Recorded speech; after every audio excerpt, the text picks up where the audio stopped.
You'll always get some loony who will say it's flat as a pancake, Right. regardless of the consensus of scholarship to suggest otherwise. Yeah. Okay. But you have to So be careful because even Muhammad says that there's going to be what 99 sects, and there's going to be only one that's saved. The rest are 70, gonna be 73. 73. Okay, Yeah. that's the number, right? And only one of them. Yes. Right. That's a very, very small minority. No. Because the consensus within scholarship Yeah. is that the 72 sects, Uh-huh. all collaborating as one, will be smaller. Yeah. Will be smaller Well, it's the same thing. than the 73rd sect. In other words, the majority of the ummah Yeah. will still be on the right message. But you're appealing to the scholars again for that. No. Well, look, So, we have no option Yeah. as lay people. We have no option as lay people than to turn to bona fide scholarship, consensus of opinion within scholarship, yeah. and the ability to look at the evidence that they provide.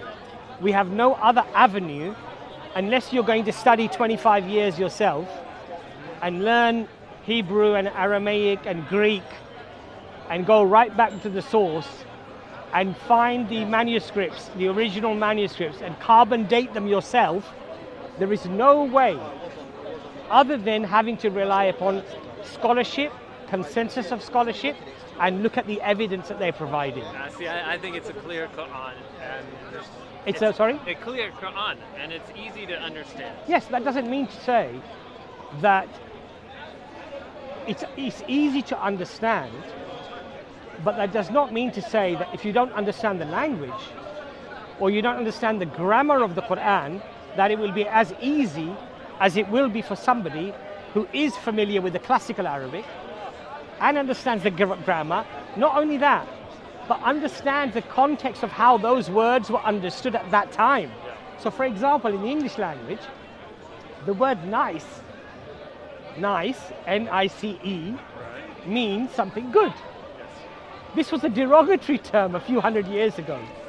You understand? So if you found a text that was many hundreds of years old, and it said, this person is nice, reading it today, you may assume that he's speaking highly of that person.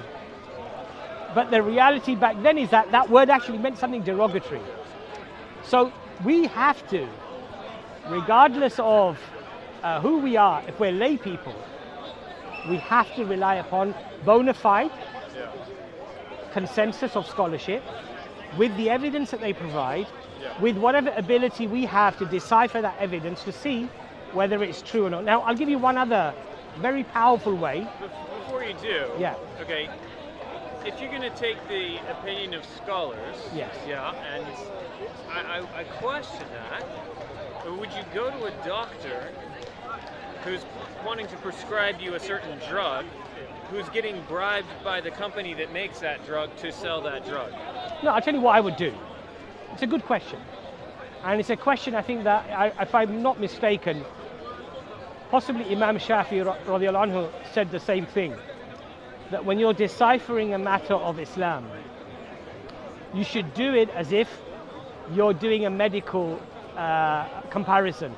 In other words, you will go with the strongest evidence that you find because you want to obviously become well and you don't want to fall ill. See, I wouldn't just go with the doctor who's getting paid, right? I agree. Right, and so then I agree. when you ask me about scholars, Yeah. most of them derive their source of So revenue I'm getting that. I'm getting to from you. being So I'm getting a to you with that. scholar, right? So this is what I would do. Let's say, God forbid, I need a medicine of some sort. And there are 5 or 10 doctors who are getting paid by the pharmaceutical company to present, to sell a particular drug. Okay. What I'm going to do is I'm going to try to find people who are not sponsored by those pharmaceutical companies. I'm going to look at the people who say, no, this drug is very bad. And I'm going to ask them, what is the evidence that you're claiming that you have that counters the value of this particular drug? Now, if they turn around and say to me, we have these peer-reviewed studies that we've published their data, Yeah. and it has gone unchallenged by those doctors, then I would have to concede that they've provided some robust evidence Right. to challenge the opinion of those scholars or those experts, and I probably wouldn't take the drug. Good. But if Yeah. the people who are claiming that the drug is bad Yeah. and that these scholars are, these medical professionals are corrupt, and they provide no evidence Right. to counter their data, Right. they find no evidence to counter the consensus of scholarship amongst people who are not sponsored as well, then I will question their critique. Okay. You understand my point? Sure, So sure. similarly, where you've got scholars within religion, if there are the consensus of Christian scholars who are telling you that the Bible unfortunately has not been preserved, that the tens of thousands of manuscripts, they don't agree, and that even the very concept of Trinity was only formalized by the Nicene Trinity, by the Council of Nicaea. And not even then. I mean, Right? it took even years beyond that Right. to really formalize it to Okay. what it is today. Yeah. So when we have all this evidence, we can clearly see that there's a lot of evidence to suggest a progressive understanding and a progressive text. Now, the people who claim, Hold on. You're saying that these councils that started talking about Trinity changed the text. I'm saying that they chose Uh-huh. what text to include based upon the councils that they had and the formulation of the Trinity. Now, and the evidence to that would be 1 John 5:7. Yeah, but you don't have to actually choose the books. You just have to reinterpret them. No, I because would say that the books that we still have are non-Trinitarian. yes, they are. I would say predominantly they are non-Trinitarian. You're right. Now, So why argue against them No. if they don't say anything wrong? but the point here is this: Yeah, that 1 John 5:7 yeah, familiar with it. is a verse that is probably would have been pretty much the most explicit verse explaining the Trinity. Right. Most Bibles have taken that verse out today. It only came in around the 11th or the 16th century or whatever. I believe It- 15th. It was a 16th century, it was a yeah. footnote. Somebody then added it in. Right. For nearly 400 or 500 years, it Right. stayed in, right? Yeah.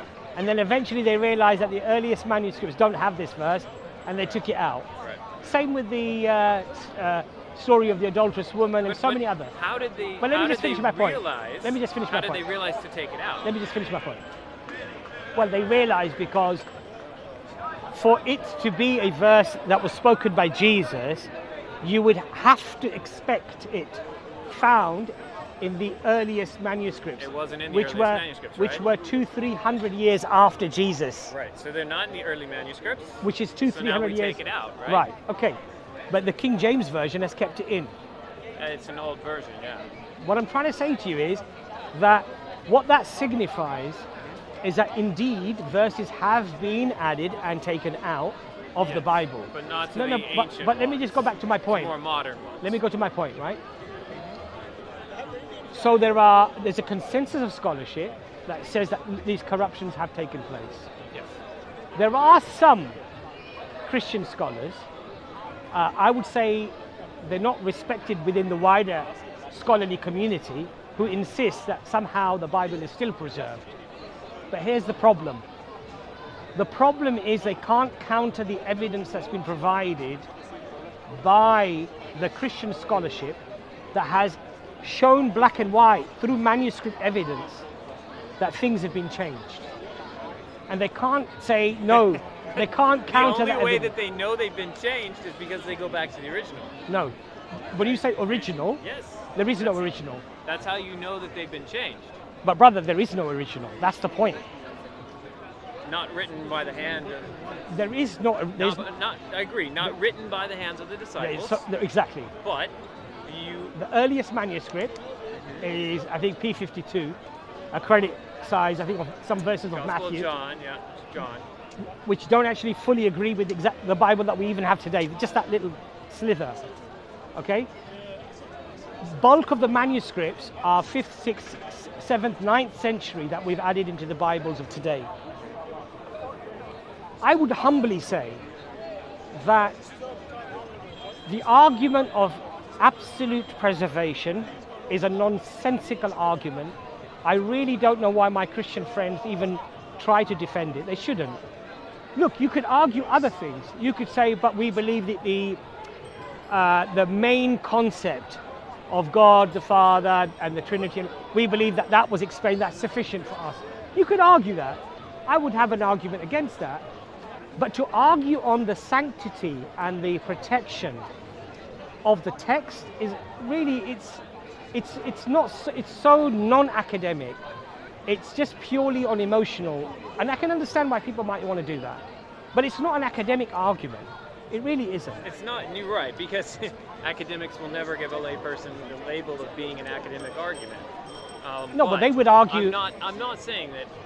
I've never said that I believe that the Bible is 100%. I agree with you on 1 John 5:7. And absolutely. the story of the adulterous woman. I think that's legit. The ending of Mark. I don't have a problem with that. The longer or the shorter ending of Mark. I don't have a problem with that. Well, but that can't be either God revealed a longer ending of Mark or a shorter ending of Mark. Look, you can't have two. John says that all the words of Jesus. White flask in my bag. Sorry. All on the the side words of of my Jesus bag. could not be contained by all the books in the world. And so it's entirely possible that there are pieces that are